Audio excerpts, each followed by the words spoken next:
All right, welcome to day 2 of ZenMadman's thing that ZenMadman is doing. Day 2 of NL200.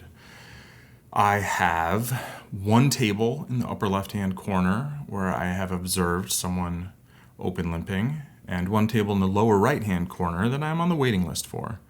And then the lower left, I am contemplating whether I want to sit at this table or not. I definitely want the lower right more than that. Let's see how many are on the list. It is just I on the list for that table. All right, let's see what's going on down there. We've got 4 stacks. One of them's a kind of a partial stack, so let's sit in and we'll stay on the list for the other one. I'm going to tile, so those go on top there. I am going to open up a little thing. We'll just write down a start time. It is 15:14. Start. All right, so that's a little bit late. That's not really what I was aiming for, but it's okay. All right, King Jack off against 3x open. We'll just start with that. King Jack off versus 3x cutoff RFI. That's something I want to check out. I'm going to defend the hand, and I'm going to flop top pair with a marginal kicker and a marginal backdoor flush draw. We'll see what happens. They bet rather large, so I'm not folding top pair for this bet, but I would be playing much snugger against this bet. I am going to check again, as I think I'm pretty much checking range on this card. And by pretty much, I mean literally. Now they bet that. Okay, if they flopped a set, they flopped a set. There are a lot of top pair with flush draw hands. There are a lot of combo draws. I'm certainly going to check raise. What sizing do I want? I'm going to go kind of on the smaller side, setting up, I think, a very comfortable river jam. 10-4 of suitedness, I think I can fold against that sizing. No, I could have just called with the King Jack. I do think I can play some draws that way. I can have some hands like Queen 10 of clubs for sure. Maybe some hands like 5-6 that decide to just take some shots at some point. Against their raise size, maybe I should have given them some rope and allowed them to bluff the river. Sorry if my chair is making a bunch of noise. I've decided to play this session seated. Today did not get off to the planned schedule, which is okay. Life, happens. It's not ideal, but I'm going to do an hour in this session and just make sure I do one of these sessions every day where I am recording my play and really trying to focus. Now, the top left table, there was a player that I wanted to play with, and they're gone. So, it's not the best table anymore. So if I get seats at the other 2 tables, well, really the other one now, then maybe I'll end up leaving this table. I am checking the empty tables. And it seems only this person who is a fan of Musk is at them. I won't get into all that. All right, against a min-raise, King 4 suited, I think this is still just going to be a pure fold.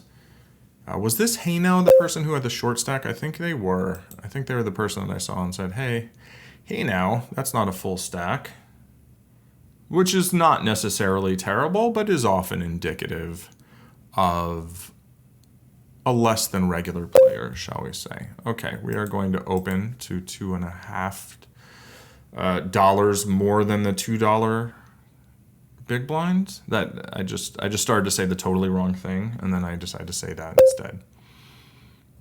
If I'm c-betting some hands, this would be a decent one besides, hands that are made. I am going to check. I think 6-5 suited, 5-4 suited, I'm going to have those in my range. Those will be my principal draws. They would have been pretty happy on that card. And for a bet, I can just fold. I don't think I need to fight too hard here. There were going to be a lot of great turn cards, like a 10 or a club. A queen or a jack would frequently be good, especially if the big blind had checked to me. Then I would probably just start value betting, expecting to be good fairly often. Probably somewhere in the half pot sizing. It's hard to go bigger than half pot on a turn after checking flop in a spot where, unless you're like checking range, in a spot. Okay, top left, I have pocket aces. It's always a good hand to pick up before the flop.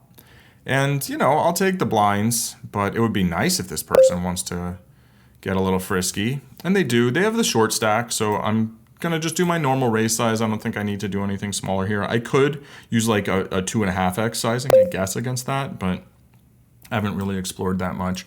I'm going to be calling quite wide against the min raise on the right.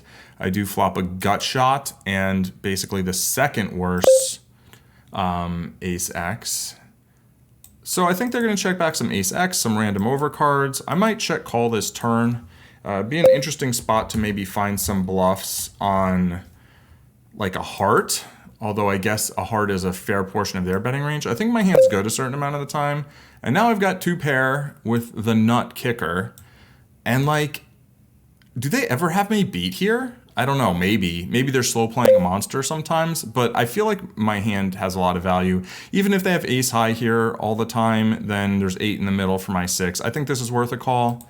Yeah, so they did pick up hearts, and that's one reason I was a little skeptical about trying to bluff a heart river, aside from the fact that I had so much showdown value, was the thing that made the most sense to check back and then start bluffing was exactly a hand like they had, so.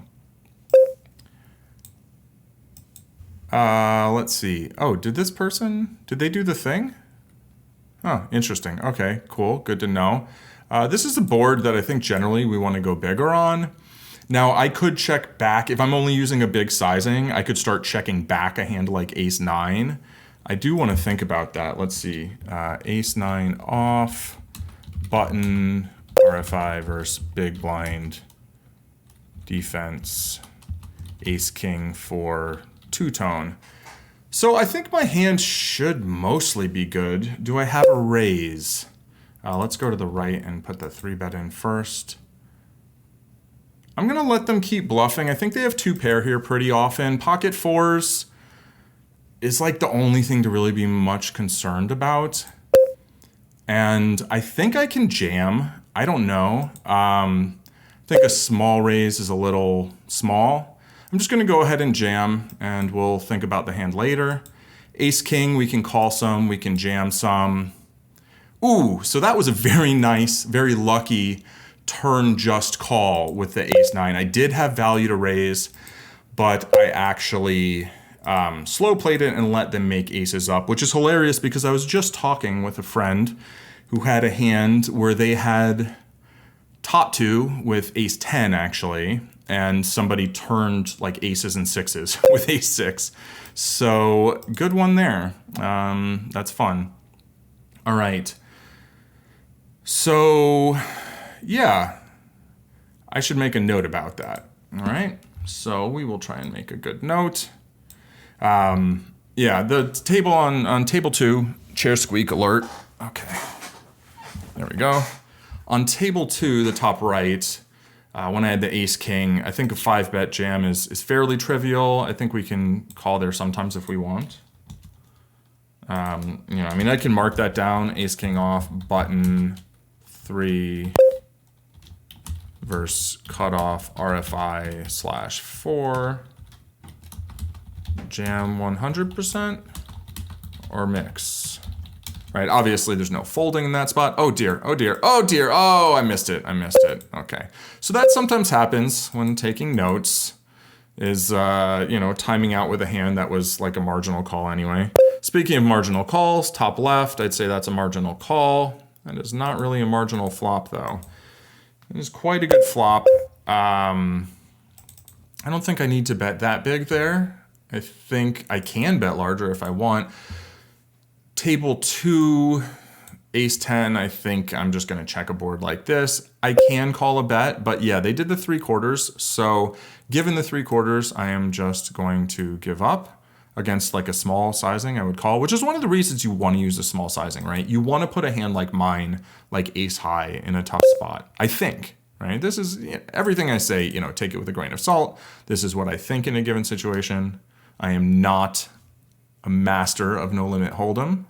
Although I seek to become one, I aim to become a master of the game, or at least like an expert. I would say I have a strong understanding of poker theory, but in terms of the particulars of no limit hold'em, you know, we're still figuring it out. And of course, always we want to be learning, but like there's some pretty fundamental things that I still have questions about. Okay, so let's see. Check call ace king for two-tone as big blind call versus button RFI. Dock 80, turn 9. Bet call, river 6. Okay, we want to play our hands. That is one of my important notes, is take the notes after playing the hands, of course. Bet call, river 6 with ace 6. I'm not sure whether they were suited or offsuit. This is the type of board I think I go big on. I'm going to go half pot, which multi-way I think qualifies as big. It's not huge, obviously. Let's see what they had that other hand. A6 suited. Okay, yeah, so pre-flop, you know, fine. They could even 3-bet that some, maybe, but post-flop, you know, maybe want to do something a little different. Okay, so I am getting 3-1 immediate with a very strong draw. Now I could just mash it in here, and I'm going to hit time bank, and we are going to raise on the left table. Letting the player come in behind and trying to hit feels pretty good. You know, if I am going to have any bluffs here, though, this would probably be the one. The fact that I am drawing to the nuts with like all my draws, I do like a lot. Let's see. I'll bet half pot with my king 7. You know, and then we always get to realize here, 3-1. Again, I have tons of outs to the nuts. This would be an interesting place to just jam. What are they really repping? I mean, like, I guess they can have pocket 5s, ace 5. It's kind of it. And that is not the flush draw I was looking for. I do imagine they will be jamming all their value hands here. And, you know, now the problem with the way I play the hand is that if they were bluffing, then they get to win, right? I'm not going to hero call here hoping they have a flush. I do think they have a fair amount of value, you know, and I certainly could have played the hand to just like felt it on the flop or the turn. Let me see. Can I get in there? Yeah, I can. Okay. So we've got 3 tables now. Let's see on let's see, 3-bet flop. It's going to be hard to like run any sims on a hand like that, so I'm going to have to just kind of think about it, workshop it. And, you know, I don't always want to be playing hands in the passive way. I did bet half pot on a board that really favors my range.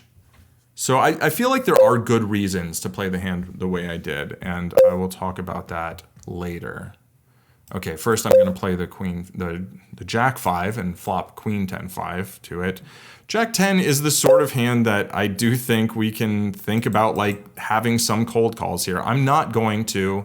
I could cold 4-bet some actually, and I'm going to half pot with my spades and pair. The pair is very vulnerable. The spades do give me very robust equity. And now I'm glad that I folded the jack 10 as the other player 4-bet. That's why we mostly don't want to have a cold calling range of 3-bets, is because we're never closing the action when we're cold calling to 3-bet.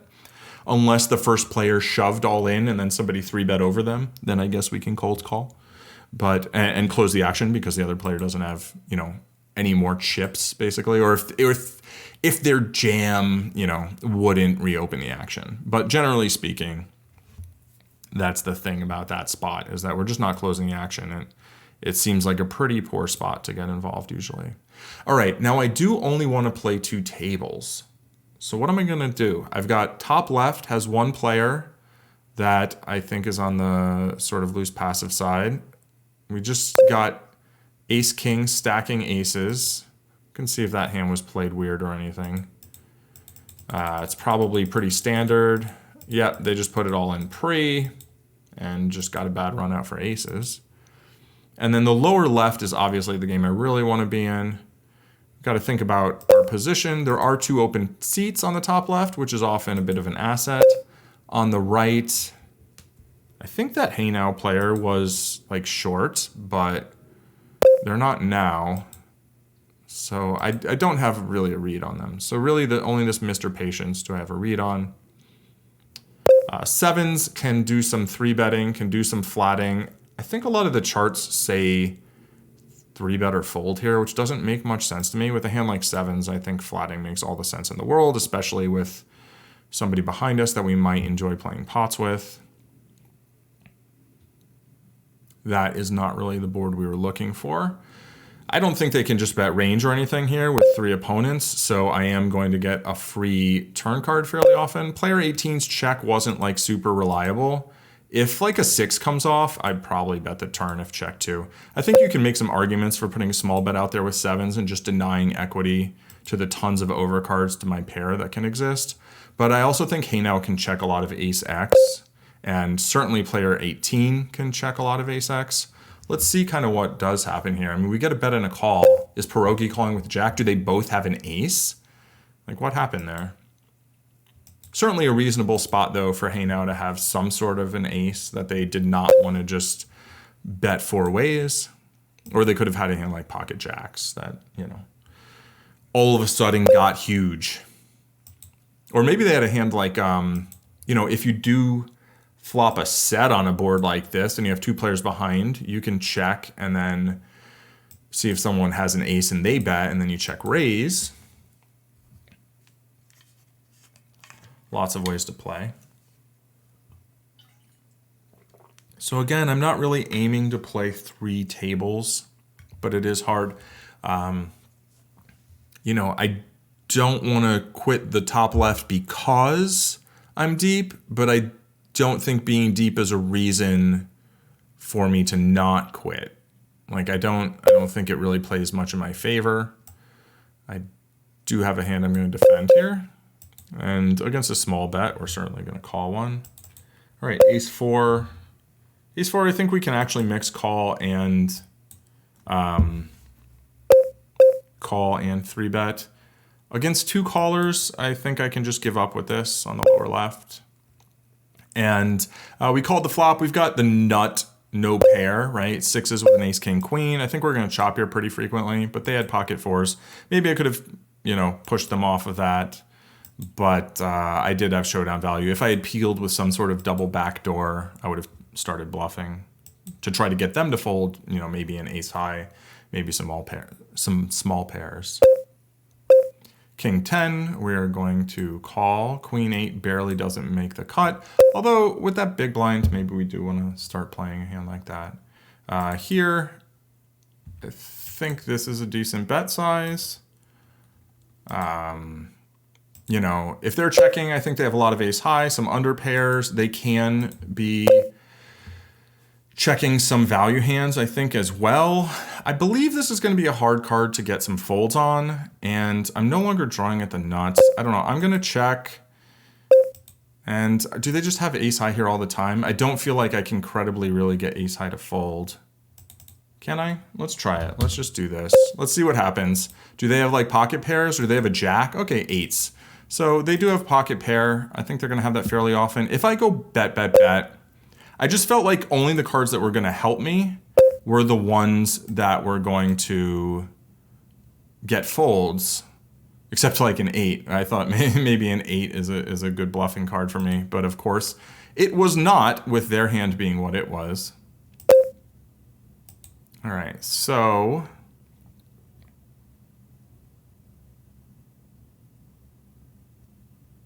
I will leave the top right table first. And then maybe we will try and sit in a better seat and then leave the other table. We'll see. See how it goes. The king 9 hand, I think, was a little squishy. I think I felt like, oh, I should bluff, but I had some showdown value, and I think I kind of talked myself into a bluff when I intuitively didn't want to bluff. You know, I think it's good to listen to those intuitions, because sometimes we don't know exactly why we want to do something or other. And, you know, it can be fear-based, and that's bad, but often it is based in some sort of sensible intuition. And you have to be realistic about, like, how good of a feel you have for the game. I think third pot here makes sense. I'm basically just denying equity to other, you know, unpaired hands. I'm not really trying to get paired hands to fold. I can get value from some ace X. That card does not feel like a great card to get folds on. I mean, if they have some random unpaired stuff, sure, but now I'm not as, like, I don't feel like I need to keep trying to deny equity. They do like betting big a lot, so I am going to check raise them on some turns sometimes. Although I also am going to try to get a better seat. All right, lower left-hand table, pocket fives, 9-7-4. What's going on? I think, let's see, I think I want to be betting this. I don't think I need to be going large.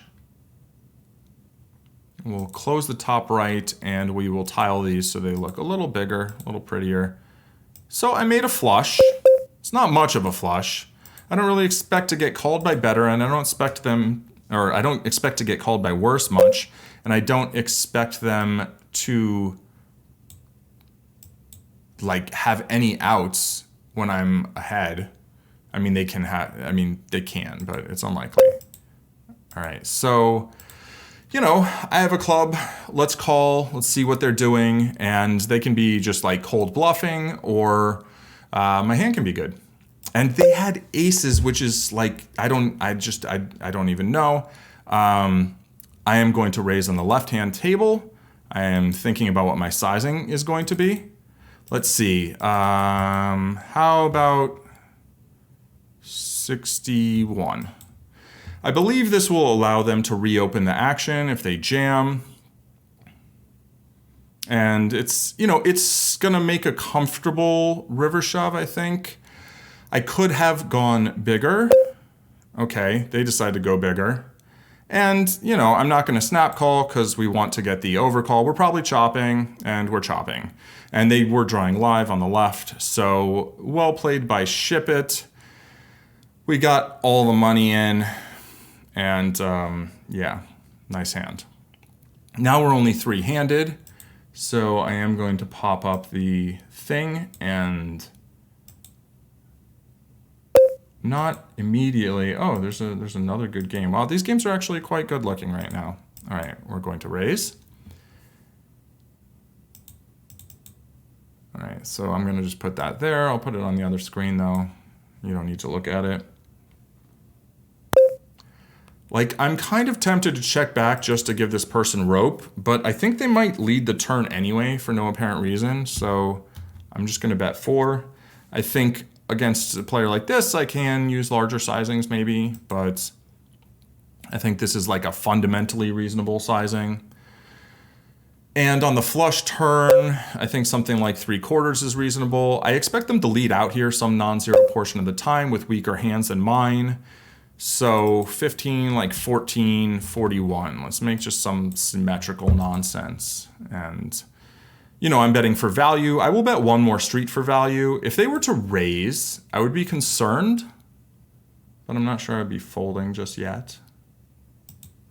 You know, I would have a spade to go with my overpair, which would be a lot of equity against certain hands, and, you know, drawing dead against some others. All right, they do that. 24, like, we'll just go 4x.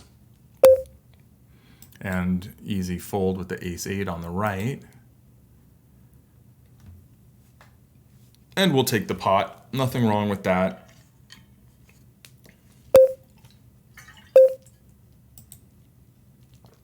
Five, 9 suited, also just not too much to say there. All right, so that player has left. We do have 2 open seats, so I'm gonna hang out here for a bit. I've got another table that doesn't really look any better, so I'm not gonna go there. I'm gonna try and mostly play hands at good games, like clearly good games, right? They don't have to be the best, just absolute amazing games. After watching the Hustler Casino live stream last night, you know, I feel like playing in good games would be real nice. I'm going to check raise here. I think this is basically the bottom of my value check raising range.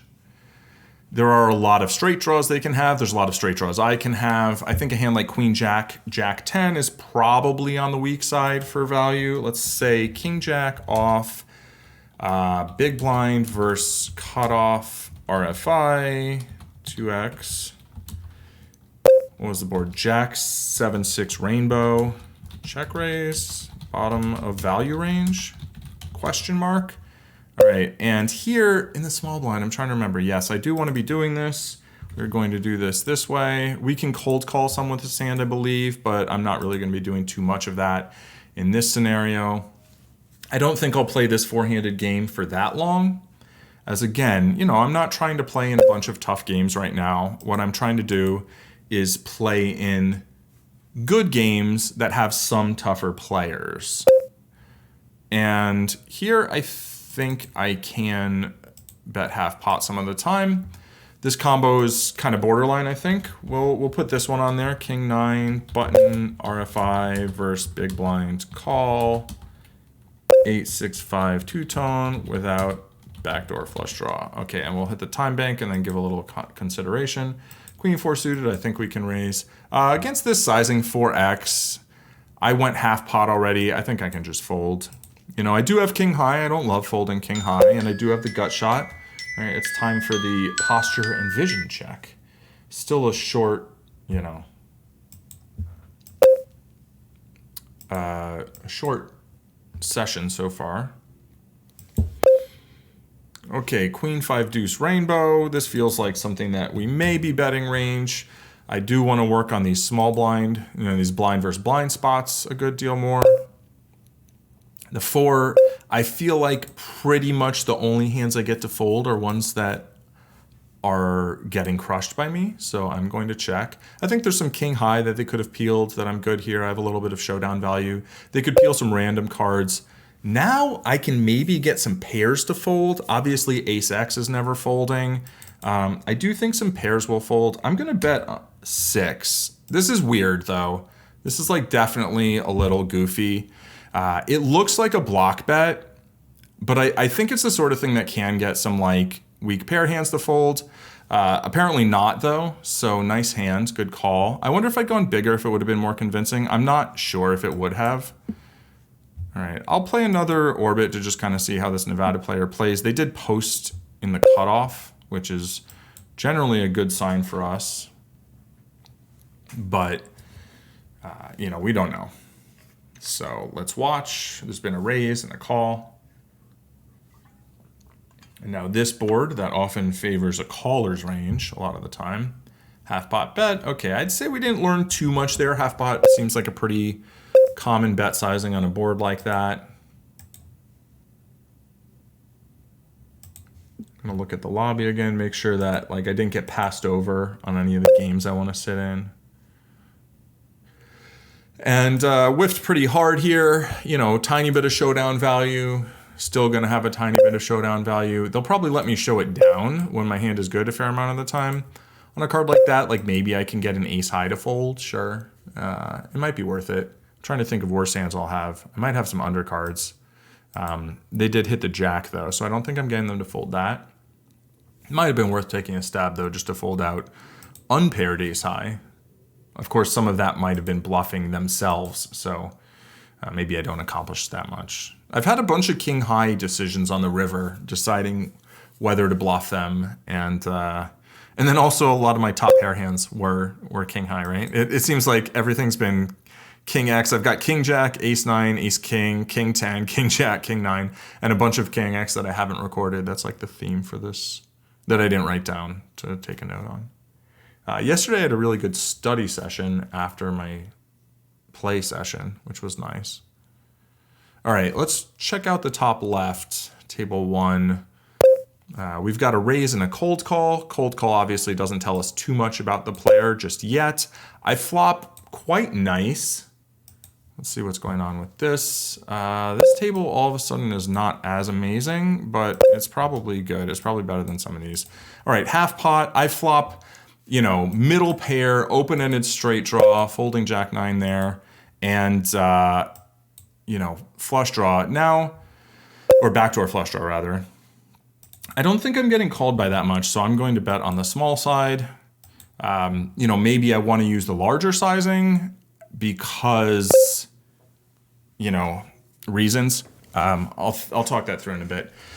I mean, do they just have a jack here really often? Are they bluffing some? A flush would be super bizarre. I have the nut flush blocker, so this would be a really interesting spot to just kind of like go big and just mess with them. I'm going to call, and we did have a chop, but like having the jack of hearts there makes me feel like I did have an opportunity to do something kind of fun and passed it up, because they just shouldn't have a flush there like at all, I think.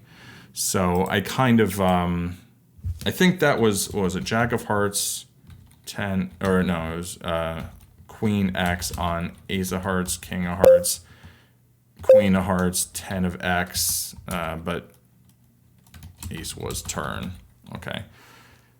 And we'll maybe look at that. Oh, okay, sorry. Okay, 17, 18, we'll bet the same bet. This is a board that is very good for my range. I've got top 2 sets. They can have top 2 pair. And of course, for my hand, I flop an open-ended royal flush draw. Well, I guess it's only open to a royal on one end.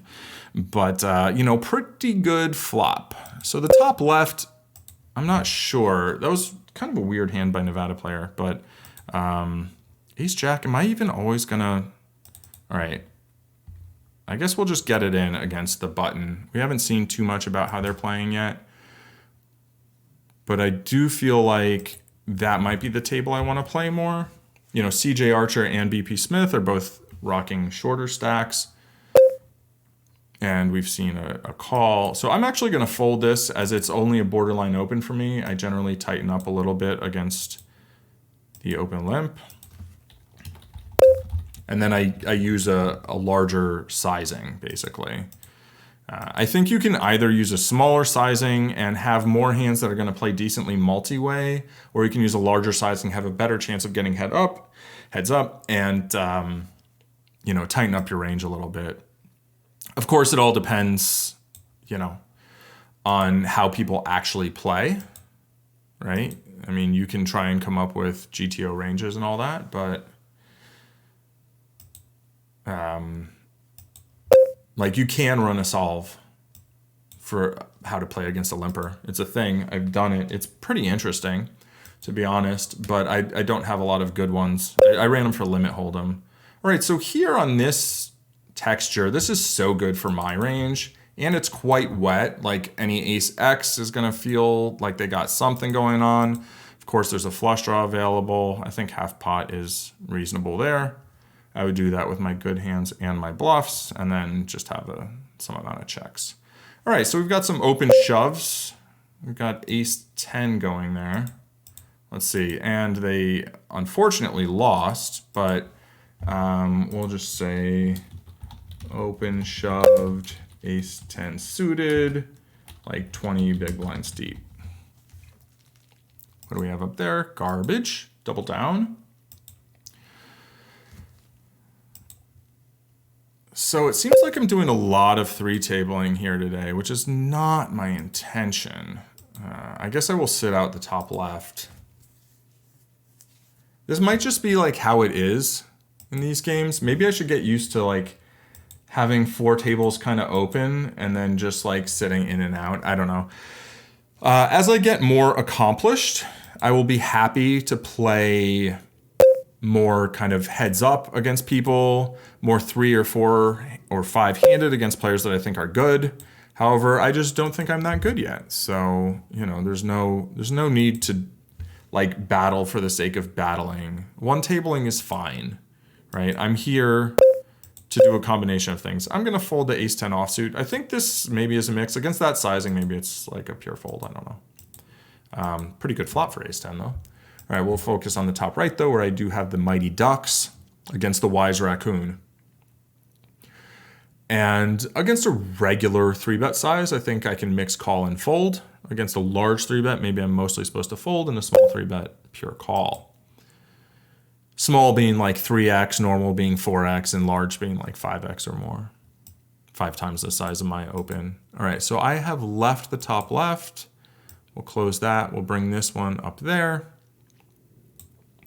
And yeah, basically, what am I playing for? Well, I am playing for money. I do want to win money, right? I mean, that's like, it's poker.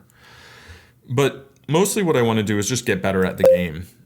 And I think constantly playing with a bunch of players who are sort of the best in the pool or who are like not having any spots, so to speak, I don't think is generally the best way to get good. I think that can be very demoralizing. And another thing it does is it doesn't present really a range of spots, right? It's like if every spot is a spot where you want to play balanced, then all you're doing is learning how to play balanced. And I think there's some value to that. But, you know, why not also do that while playing in a game where you expect to be making money, where you fold ace-6 offsuit?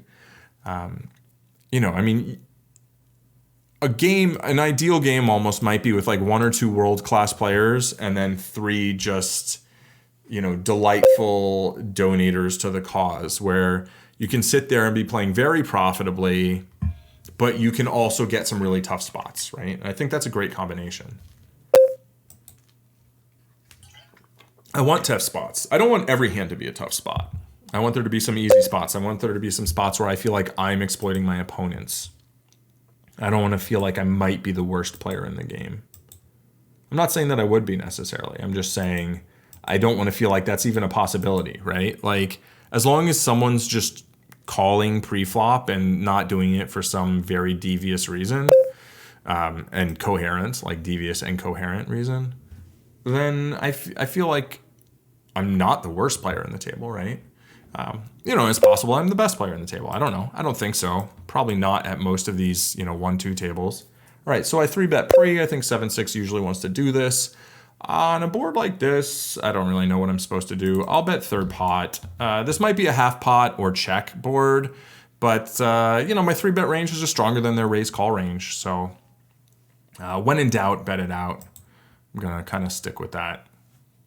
Jack 8 suited. This is a hand that I think some people like to start 3-betting in this spot. I don't think that's really very good. Exploitatively, maybe it is, but it's certainly not, you know, the kind of balanced, tempered, playing disciplined pre-flop approach that I am, you know, starting out with. And we'll just gradually kind of introduce more spice into the game where it feels appropriate. Not for the sake of it, but in spots where it feels like, yeah, that's the thing to do. All right, so I started at 14 after, so I am going to go, well, we're going to fold that first. And actually, is Queen 6 suited like a low jack open? Is that some weird low jack open? I think it is. That's like the one that is on the chart and I just never do. I think it's like this weird outlier, the way King 6 suited is like a mix from the low jack. And whether or not, you know, we actually want to do that, that's its own question. But I like to kind of start with some charts, learn the charts really well, try and execute them flawlessly, and then understand what spots I'm going to want to start deviating, and then deviate judiciously based on how my opponents play. All right, so I think this is a spot where I was betting half pot on another spot. They're going to have more pairs here than me, but I'm going to have so many over pairs. I will just bet 4. I think 5 was fine.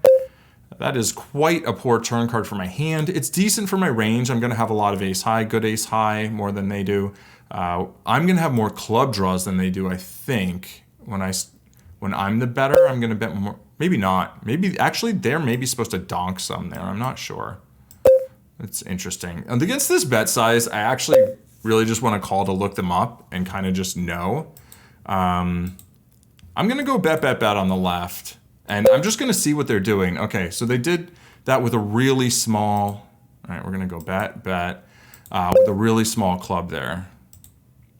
And now this isn't the best barreling hand, but I have all of the ace-king, and they should have like none of the ace-king. So...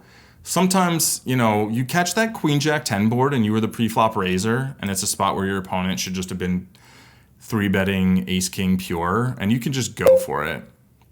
I do want to make a mark on that other hand. This is a board that, yeah, if I had ace 10 of spades, I think I'm betting here. Okay, so here we're going to make a note. Bets 4 into... fold. What was the flop? All right, flop. Now is the turn. 4 into 17 on 4, 3, 2, ace 8, 4 flush with 6, 6 with flush. And I paid them very light. Honestly, I was basically making an information call, so taking that note is super critical. But I'm not big on information calls, but when the information's $4 and it's like a heads up type spot that, you know, that exact spot isn't going to occur very much, but something similar might, right? That might be useful information at some point. All right, we're gonna keep this table, kind of just keep an eye on it, see what happens there. Looks like it broke as soon as we open it. Top right looks like it's kind of, these games are very shaky, right? And this would be a good reason, I'm just gonna close that.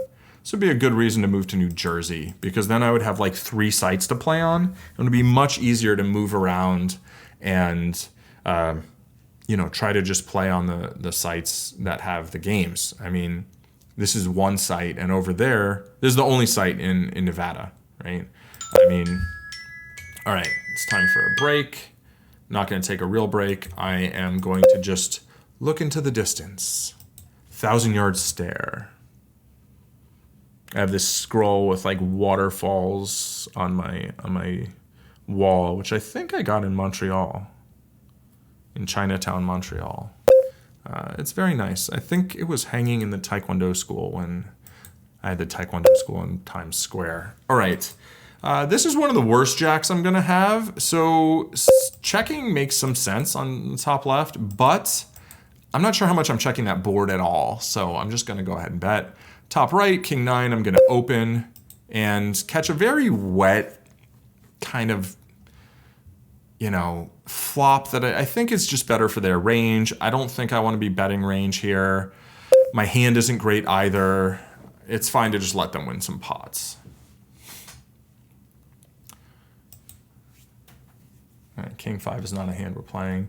But yeah, in New Jersey, you can play on WSOP.com, you can play on PokerStars, and you can play on Borgata/Party. So doing that, then I would get to mix it up, right? I'd get to play some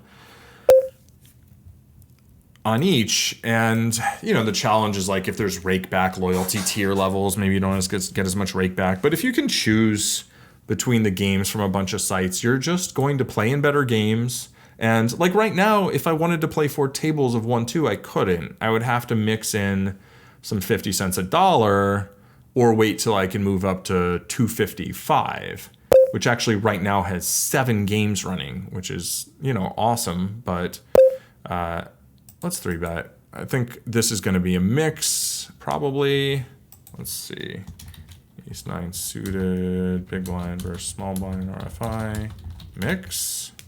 I mean, obviously it's not a fold. Against a jam, it's a fold. This is interesting. They just jammed. So, you know, that's telling me something that that is a range. 100 big blinds, small blind, RFI versus big blind. 9 big blind, 3-bet. Okay, so I'm not sure whether you're supposed to have a jamming range there. If you are, it's probably mostly ace king and kings. Maybe a hand like queens is actually supposed to jam a little. I don't know. It's definitely weird. Against this size, I'm certainly going to call ace 6. I think down to ace 4 I would want to play for this. And they seem to like these very small sizings. Very dry board. If I had a heart or a club, I might be inclined to call, but even for that sizing, I think I can let my ace 6 go. I wonder whether they had some sort of a timing tell when I took a while to 3-bet. And I mean, I will do that with all sorts of hands because I'm not paying. What is going on? Jeez, okay. All right, I'm going to hit the time bank, and I'm actually going to look at the last couple hands and see, like, have they been doing this? No. Okay, I'll fold.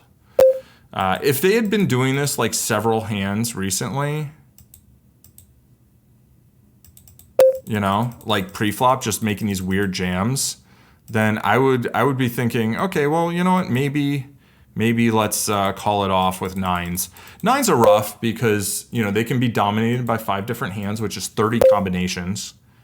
And not only that, but they are also just flipping with most of the other hands they get it in against. So that's definitely unfortunate there. Here I'll bet 5.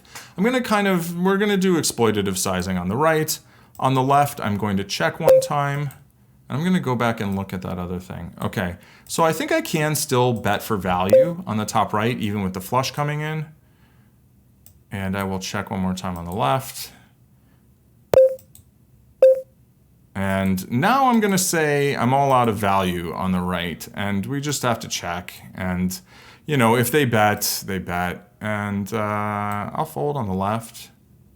Ooh, so they turn 2 pair. Okay, so maybe it was a good river card for us then, in that it slowed. Yeah, I was playing to value, but the river's small. All right, so they shoved over this. What sizing would they use? I'd use like 40 something. All right, that is a bit annoying when I'm off the schedule. All right. Not a totally ridiculous jam, but a little unusual. And again, I don't think I have a strong read on that player yet. Oh wait, I did see them open limp a hand though, right? It was this next hand? No, it was yeah, it was one of these hands. Yeah, I think it was that one. I'll go look at it in a moment and report back.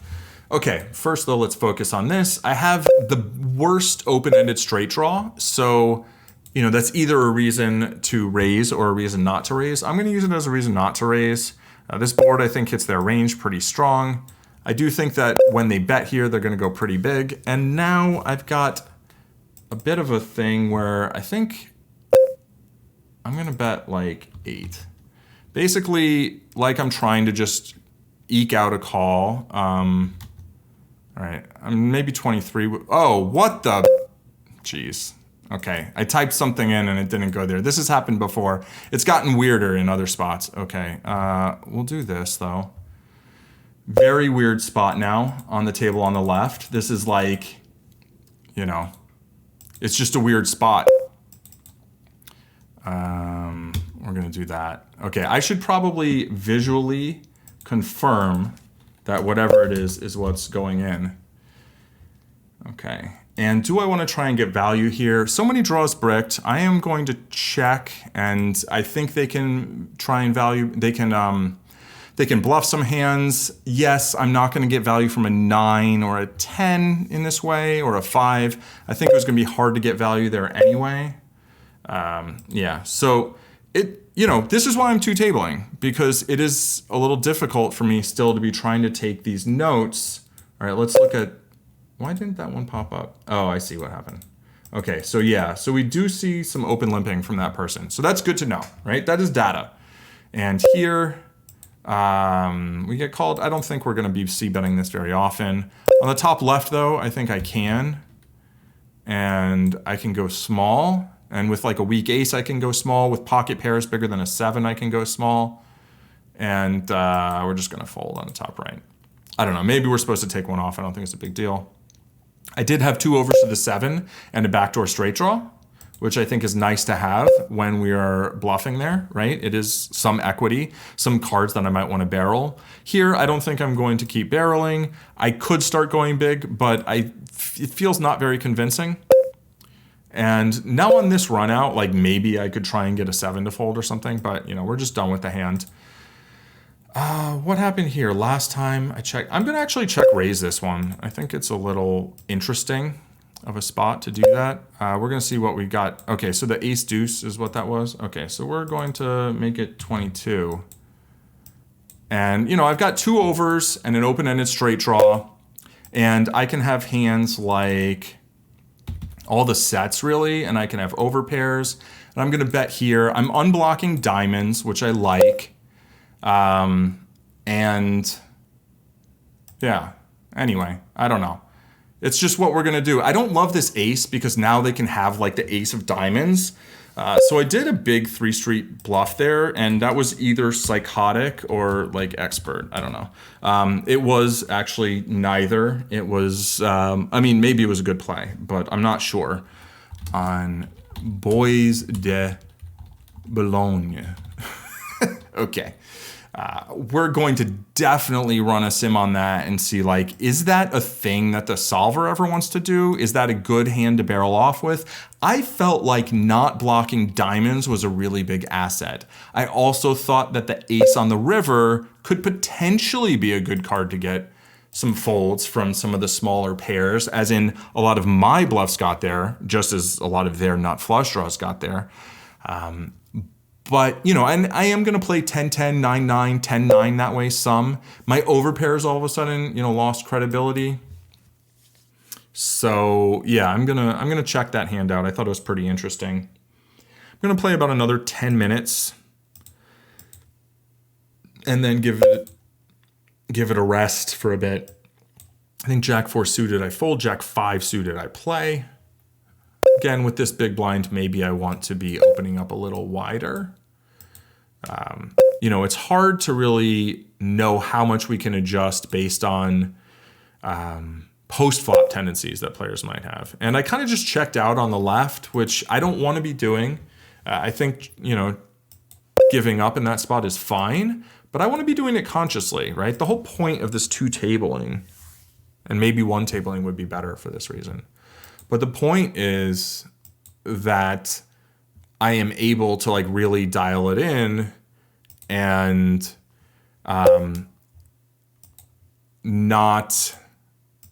Okay, so I'm thinking about a lot of things. So here, I just took this line with a bluff, right? They didn't see my bluff, but they saw that I took this line.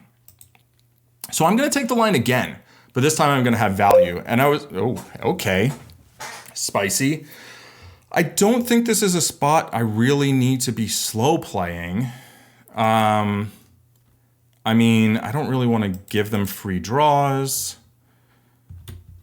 How about we do this, and then we easily get it in on the turn. Now, if anybody has a straight, I think they just stack off here with me.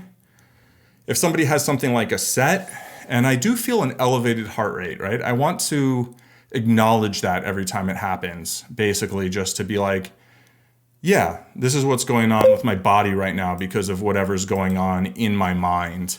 What would I have done with like pocket jacks or pocket tens? So this is a time mostly to think, okay, if the turn comes some nasty card, whether it's a spade or a board pairing card, what am I doing? Am I stacking off? Like, is that the plan? If the button calls and then the board pairs, that's a lot grosser than if I'm just heads up.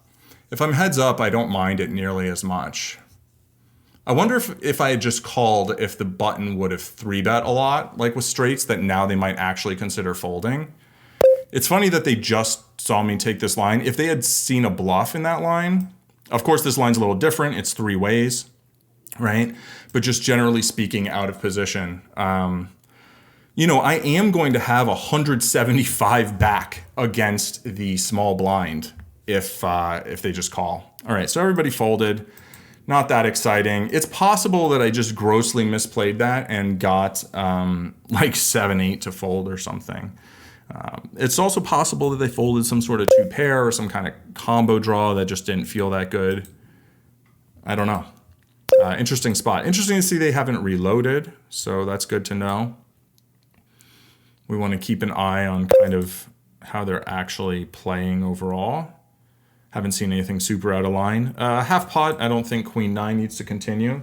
So yeah, I definitely, you know, playing those big pots where a full stack is at risk. It's weird with the Queen Jack, I didn't feel anything. And it's just because I just did it. I just saw it. And it felt like the sort of thing that if I sat there and thought about a lot, one of 2 things might happen. One, you know, that's a bit of a timing tell. Whether it's a timing tell that my opponent would make any real use of, I don't know. But the second thing is that it might have, I might have talked myself out of it, right? So maybe that would have been good, but I was thinking, you know what? I think this is going to be a good play.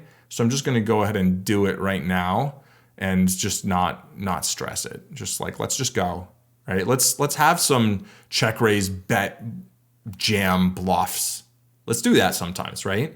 That's a thing I should do sometimes. Was that the best hand to do it? I don't know. I'll run a sim later. We'll check it out. We'll think about it. We'll try different assumptions.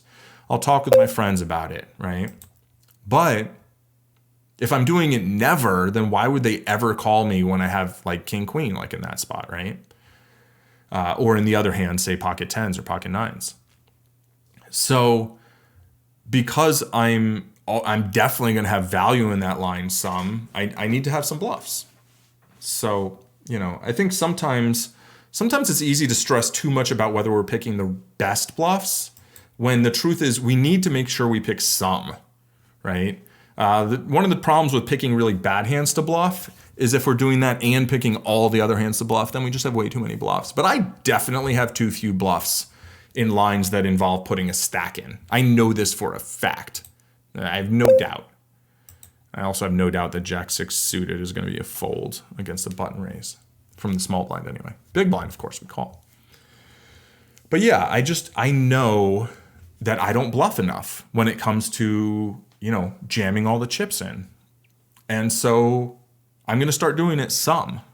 And it's going to take a while for it to be too much, right? And every time I do it, I'm going to look up the hands. I'm going to do some research afterwards. Let's see, how many hands do we have? We got like 10, 5, 10, right? Yeah. Okay, perfect. That's good. I will hit sit out and we will wrap it up after this. After this orbit. And on cue, CJ Archer hits the bricks. So yeah, you know, I don't think my volume is going to be fantastic, but my studying is going to be, and my play will get better and better. Not even necessarily like a little bit day by day, right? I mean, I have enough room for improvement that I think I can improve substantially each day. Like there's a lot of spots that I have not really given a lot of consideration to. So I'm really trying to learn as fast as I can. And that might be playing a little less right now, right? And that's okay. I'll play a little less, study a lot more, and then get to a certain point where I feel like I want to play a lot because I feel like my game got really solid. It's not there yet. But if I do this every day, it'll get there. Okay, enough about that. We are going to wrap up in a minute. Wherever this video ends up, thank you for watching. Oh, am I going to do? Yeah, no, I'm not going to do that. I'm not going to.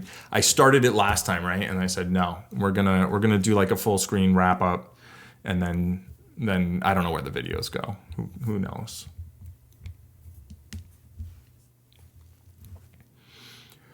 All right. So this person is the one who did that micro bet. So here, I think a small bet makes sense. Maybe even a smaller bet, like $3. 3 into 9. If they call and micro bet the river, we're of course calling. And this is just a little bit outside of our range. All right, well, I wasn't really prepared to be on camera today, just wearing the tank top, and I don't have the lights on everywhere, but thanks for watching. I really appreciate the time that you put in actually watching the entire video, right? If this is on YouTube, you can hit like, subscribe, all that. If it's on Patreon or if it's like a private YouTube video, thank you so much for your support. I am going to start one of those, so if this ends up on YouTube, then yeah, keep your eyes open for that. All right, cheers.